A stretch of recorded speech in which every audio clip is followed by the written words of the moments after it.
axle.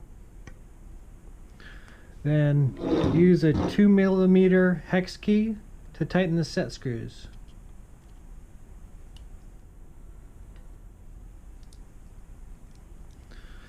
Tighten it till you feel the motor axle, then give it a little more torque.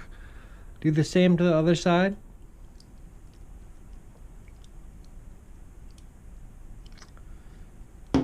Give the propeller a spin.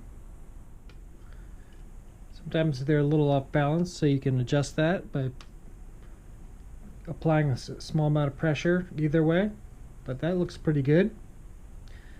Now let's turn the fan on and see if we can light this LED light.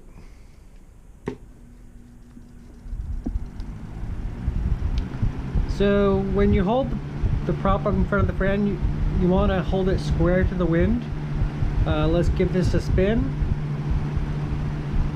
And yes, we are seeing a small amount of light.